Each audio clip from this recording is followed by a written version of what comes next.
দেখেন কত সুন্দর দেখতে যে ভাইয়ার বাগানে আসছি। এই যে আমি একটা আসলে যে কালারটা দেখেন, এই যে খেয়ে দেখাবো। এই যে কালারটা দেখেন, খুব খুব সুন্দর দেখতে। যে দোকানে যে কালারটা দেখেন ওইটাই, একটু খেয়ে দেখি। একদম মিষ্টি, কোনো সময় এভাবেই ধরে আছেন থোকায় থোকায় দেশীয় আঙ্গুর মিষ্টি।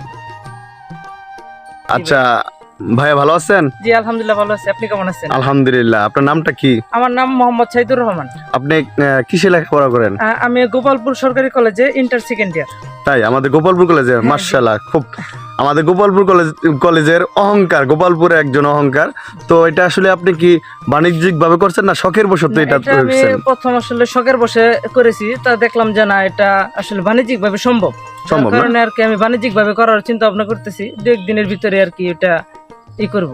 আর আপনার কাছে প্রশ্ন হলো যে এই বাংলাদেশের মাটিতে আঙ্গুর মানে মিষ্টি হয় না, অনেক টক লাগে। আপনার এই আঙ্গুর কি মিষ্টি লাগবে, বা আপনি কি কোনো ধোঁকাবাজি পড়ছিলেন কিনা, বা আপনি কি মেসেজ দিতে চান?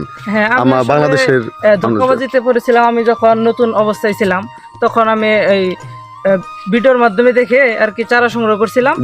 তারপর দেখা গেল যে ওটা টক জাত, আঙ্গুর গুলো মিষ্টি হয় না। তার কারণে আমি বিভিন্ন ফেসবুক গ্রুপে আর কি ঘাটাঘাটি করি, ইন্টারনেটে ঘাটাঘাটি করি। তারপর দেখলাম যে না আসলে বাংলাদেশে আঙ্গুর ফল হচ্ছে। তারপর আমি সেখান থেকে সরাসরি বাগানে গিয়ে আঙ্গুর ফল খেয়ে চারা সংগ্রহ করি। তারপরে এই যে আমার কাছে এই যে আলহামদুলিল্লাহ মাত্র 10 মাস এখন খুব ভালো, মানে মিষ্টি, এগুলো মিষ্টি, মানে আপনি যে পরিশ্রম করছেন তার ফল পাচ্ছেন আপনি, খুব ভালো। আপনি কি চারা বিক্রি করেন?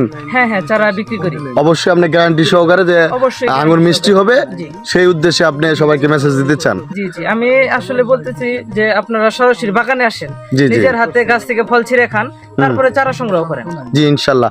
আপনি কি পাশাপাশি আরো কোনো ফলের মানে চাষ করেছেন? হ্যাঁ হ্যাঁ, আমি পাশাপাশি এর আগে স্ট্রবেরি করেছিলাম পরীক্ষামূলক ভাবে। তারপরে ওই পাশে আনারকলি আছে, তারপরে আনার আছে। তাই না? খুব সুন্দর। আমরা আসলে ঘুরে ঘুরে দেখবো, একটু আমাদের দেখান।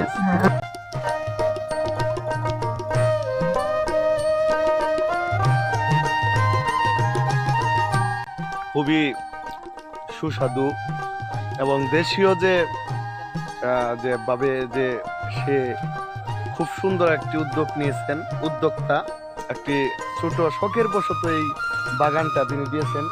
এই আঙ্গুরের যে কালার দেখেন, দেখাচ্ছে খুব সুন্দর। আর তিনি আঙ্গুর অনেকগুলো, আমরা এই মৌসুমে আসছি, আঙ্গুর সব পাকাগুলো তিনি বিক্রি করে দিয়েছে বা নামিয়েছেন। এরকম এখন খুব কম।